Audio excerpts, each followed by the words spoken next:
ശബരിമല സ്വർണ്ണക്കൊള്ളക്കേസിൽ നിർണായകമായ വഴിത്തിരിവുണ്ടായിരിക്കുന്നു. ശബരിമലയിൽ നിന്ന് ഉണ്ണികൃഷ്ണൻ പോറ്റി കടത്തിയ 400 ഗ്രാമോളം സ്വർണം അന്വേഷണ സംഘം കണ്ടെത്തിയിരിക്കുന്നു.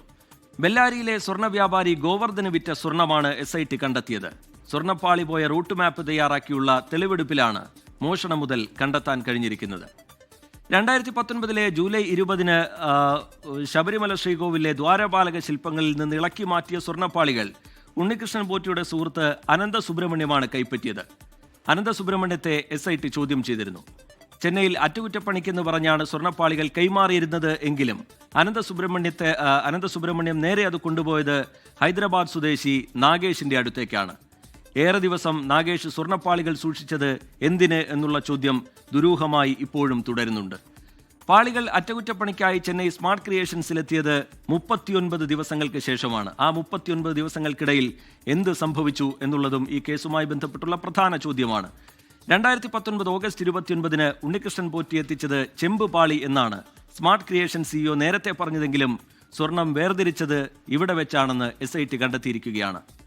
സ്വർണ്ണപ്പാളിയിൽ നിന്ന് വേർതിരിച്ച 476 ഗ്രാം സ്വർണം ഉണ്ണികൃഷ്ണൻ പോറ്റി തനിക്ക് വിറ്റു എന്ന് ബെല്ലാരിയിലെ സ്വർണ്ണ വ്യാപാരിയായ ഗോവർദ്ധൻ SITയോട് സമ്മതിച്ചിരുന്നു. അതിന് പിന്നാലെയാണ് അത് കേന്ദ്രീകരിച്ച ആ ഏരിയ കേന്ദ്രീകരിച്ചുള്ള പരിശോധന SITയുടെ ഭാഗത്തു നിന്നുണ്ടായത്. ഇതോടുകൂടിയാണ് ബെല്ലാരിയിലെത്തിയ SIT തെളിവെടുക്കുന്നത്. അങ്ങനെയാണ് സ്വർണം കണ്ടെത്തുന്ന നിലയിലേക്ക് കാര്യങ്ങൾ എത്തി നിൽക്കുന്നത്. 400 ഗ്രാം സ്വർണം വീണ്ടെടുക്കാൻ കഴിഞ്ഞത് SITയെ സംബന്ധിച്ചിടത്തോളം നിർണായകമാണ്.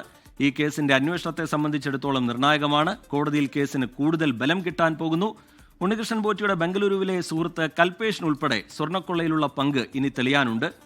ഒരുപാട് ചോദ്യങ്ങൾക്ക് ഇനിയും ഉത്തരം കിട്ടേണ്ടതുണ്ട്. പക്ഷേ അതിനിടയിൽ ഈ തൊണ്ടി മുതൽ കണ്ടെത്താൻ കഴിയുന്നു എന്നുള്ളത് ഏറ്റവും നിർണായകമായി മാറുകയാണ്. അറസ്റ്റിലായ ഉണ്ണികൃഷ്ണൻ പോറ്റി, മുരാരി ബാബു എന്നിവരുടെ വീടുകളിലും ബന്ധപ്പെട്ട കേന്ദ്രങ്ങളിലും പരിശോധന ശക്തമാക്കുന്നുണ്ട് പ്രത്യേക അന്വേഷണ സംഘം. മുരാരി ബാബുവിനെ ഈ മാസം 28 കോടതിയിൽ ഹാജരാക്കുന്നത്. അന്വേഷണത്തിന്റെ കൂടുതൽ വിവരങ്ങളുമായി അരുൺ പൂപ്പറമ്പയും മനീഷ് മഹിവാലും AB ജയശങ്കറും നമുക്കൊപ്പം ചേരുകയാണ്. ആദ്യം അരുൺ പൂപ്പറമ്പയിലേക്ക്. അരുൺ പൂപ്പറമ്പ, ഈ കേസിലെ ഏറ്റവും നിർണായകമായ ഘട്ടത്തിലാണ് ഇപ്പോഴുള്ളത്. അതിൽ തന്നെ തൊണ്ടി മുതൽ കണ്ടെത്താൻ കഴിഞ്ഞിരിക്കുന്നു. 400 ഗ്രാമോളം സ്വർണം കണ്ടെത്താൻ കഴിഞ്ഞിരിക്കുന്നു എന്നത് ഈ കേസിനെ സംബന്ധിച്ചിടത്തോളം ഏറ്റവും നിർണായകമായ പോയിന്റാണ്. അന്വേഷണ സംഘത്തിന്റെ നീക്കങ്ങൾ ഏതു തരത്തിലാണ്? സംസ്ഥാനത്തിന് പുറത്തുള്ള പരിശോധനകൾ, തെളിവെടുപ്പ്, അതിൽ നിന്ന് അന്വേഷണ സംഘം ഈ ഘട്ടത്തിൽ ലക്ഷ്യമിടുന്നത് എന്താണ്? അരുൺ പൂപ്പറമ്പ.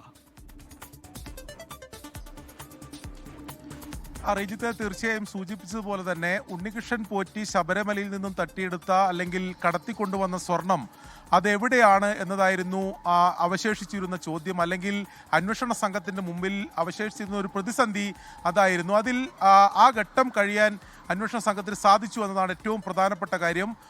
ഈ കാണാതായ അല്ലെങ്കിൽ ഈ തട്ടിയെടുത്ത സ്വർണം ബെല്ലാരിയിലെ സ്വർണ്ണ വ്യാപാരി വാങ്ങിയെന്ന മൊഴി, അതായത് ഗോവർദ്ധൻ എന്ന സ്വർണ്ണ വ്യാപാരി വാങ്ങിയെന്ന് നേരത്തെ തന്നെ മൊഴി നൽകിയിരുന്നു. അത് ഒരാഴ്ച മുമ്പ് ഈ ഗോവർദ്ധനെ തിരുവനന്തപുരത്തേക്ക് വിളിച്ചു വരുത്തുകയും അവിടെ വെച്ചാണ് ഈ വിശദമായിട്ടുള്ള മൊഴി രേഖപ്പെടുത്തിയത്. ആ ഘട്ടത്തിലാണ് ഈ സ്വർണം താൻ വാങ്ങിയിരുന്നു എന്ന കാര്യം പറഞ്ഞത്. പക്ഷേ ഈ സ്വർണം മറ്റ് കുറ്റകൃത്യങ്ങളിലൊന്നും താൻ പങ്കാളിയല്ല.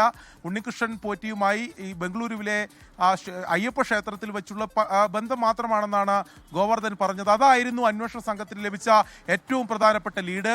അതിന് തുടർന്നാണ് ഈ ബെല്ലാരിയിലെത്തി ഈ 400 ഗ്രാമിലധികം സ്വർണം കണ്ടെടുക്കുന്നതിന് വേണ്ടി അന്വേഷണ സംഘത്തിന് സാധിച്ചത്. അത് നിർണായകമായിട്ടുള്ളൊരു ഘട്ടമാണെന്ന് നിസ്സംശയം പറയാൻ സാധിക്കും. ഇനി അറിയേണ്ടത് ഉണ്ണികൃഷ്ണൻ പോറ്റിക്ക് ഈ സ്വർണം അല്ലെങ്കിൽ ഈ സ്വർണം കടത്തി ബംഗളൂരുവിൽ എത്തിച്ച് പിന്നീട് അത് ഹൈദരാബാദിൽ കൊണ്ടുപോയി വേർതിരിക്കുകയാണ് ചെയ്തത്. സ്വർണ്ണപ്പാളിയിൽ നിന്നും സ്വർണം വേർതിരിക്കുകയാണ് ചെയ്തത്. അത് പിന്നീടാണ് ഈ ഗോവർദ്ധന് കൈമാറിയത്. ഇത്രയും ഘട്ടത്തിൽ ആരൊക്കെയാണ് സഹായിച്ചത്?